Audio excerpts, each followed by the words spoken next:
Salam Kamir, kekaguman ilahi mengarah pada iman dan rahmat. Saudara-saudari yang terkasih, saya mempunyai kerupuk ini ya. Kerupuk nikmat sekali. Sengaja saya tutup tisu untuk dirahasiakan karena kerupuk ini seakan-akan rasanya seperti candu, ketagihan. Maka saya tutup supaya Anda tidak tanya-tanya kerupuk apa itu ya, terus kepingin mau minta. Banyak makanan seperti ini. Tetapi kalau itu ditaruh di meja, kita harus bangkit, berjalan, berdiri dan mengambil itu. Baru kita bisa menikmati. Saya mempunyai kerupuk, tetapi kalau itu tidak di tangan saya, bagaimana mau menikmatinya? Kalau saya misalnya tidak punya kaki untuk mengarah ke sana, bagaimana saya menikmatinya? Kalau misalnya saya sudah pegang, tidak punya mulut, mana yang akan makan kerupuk ini? Tentu semua harus didukung dan seharusnya kita tidak mungkin mengandaikan semua itu. Kalau kita lumpuh dan kita mempunyai banyak makanan, banyak pekerjaan, kita diceritai tentang indahnya pemandangan alam, tentang jalan-jalan baru, gedung-gedung baru, kita lumpuh di rumah. Apakah kita tidak kepingin melihat semua itu? Kepingin, tetapi apakah bisa? Kalau tidak ada orang yang membawa kita keliling-keliling, kita tidak akan bisa menikmati itu. Apalagi kalau kita lumpuhnya sudah bertahun-tahun, kerinduan akan berjalan-jalan melihat situasi di luar rumah menjadi sesuatu yang sungguh-sungguh memuncak. Saudara-saudari yang terkasih, Injil hari ini bicara juga tentang orang lumpuh. Ketika hari raya orang Yahudi, Yesus datang ke Yerusalem dan dia melewati gerbang domba. Lalu di situ ada kolam yang namanya Bethesda. Kolam itu mempunyai 5 serambi dan dikelilingi oleh orang-orang sakit karena di situ ada cerita mukjizat. Setiap kali air di kolam itu mulai bergelombang, maka siapapun yang sakit mencelupkan atau terjun pertama kali di air yang bergelombang itu akan mendapatkan kesembuhan. Maka Yesus melihat ada seorang lumpuh yang sudah 38 tahun dia tinggal di situ. Lalu Yesus bertanya kepada orang itu, "Kamu mau sembuh tidak?" Lalu orang itu mengatakan, "Guru, saya sudah 38 tahun di sini. Setiap kali air bergelombang dari kolam itu mulai muncul, saya berusaha bergerak maju untuk terjun. Tetapi sebelum sampai, orang lain sudah terjun duluan dan saya tidak pernah sembuh."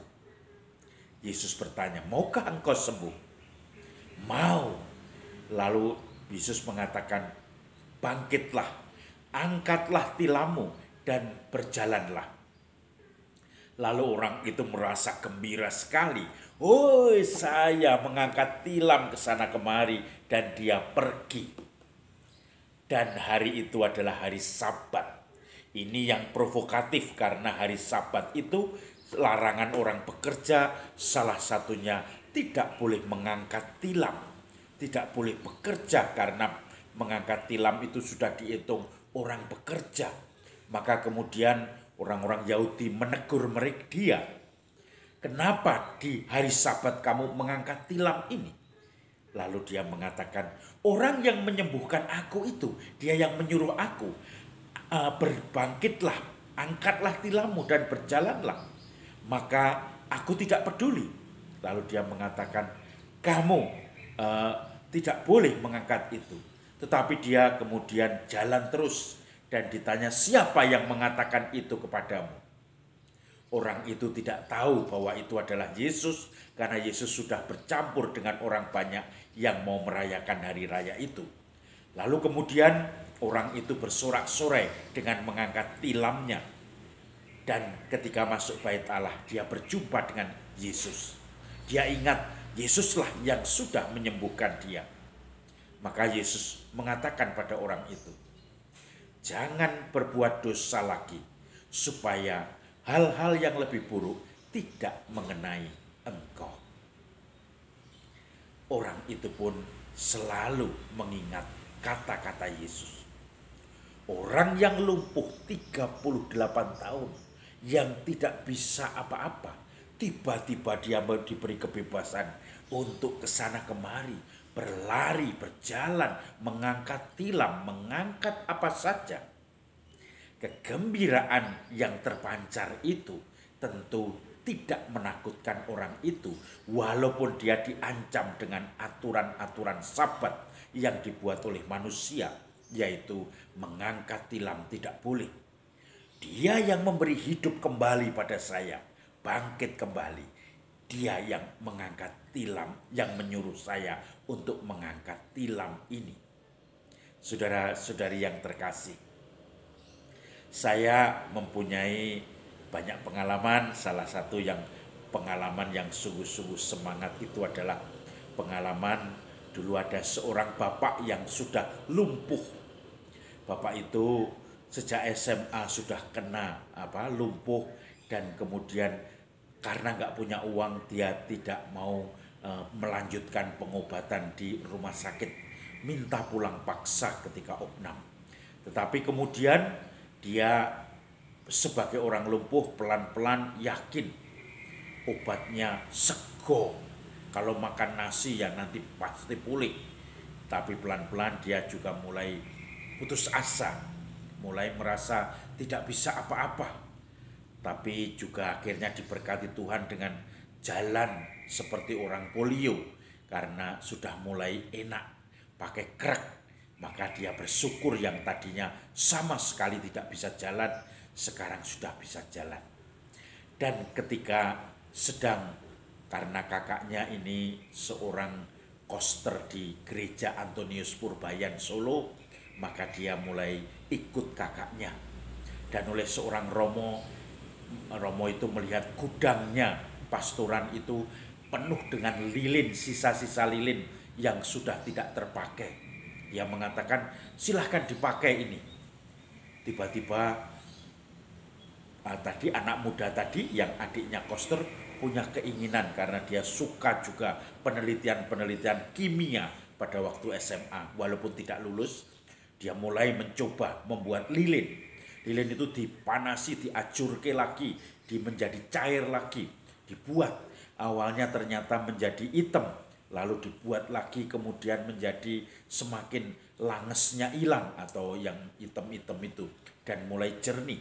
Dan kemudian kamu tahu, dia menjadi pengusaha lilin, mempunyai 7-9 karyawan. Kemudian dia memproduksi lilin-lilin Paskah, lilin-lilin untuk umat, lilin-lilin untuk misa hari Minggu. Tidak hanya di Jawa, tetapi dikirim juga ke Kalimantan, ke Sumatera, ke pulau-pulau di luar yang pesan kepada dia. Ketika saya mengunjungi, dia sungguh-sungguh bersemangat. Yang tadinya lumpuh, yang tadinya tidak bisa apa-apa, tidak punya semangat yang gereng, tiba-tiba dia bangkit.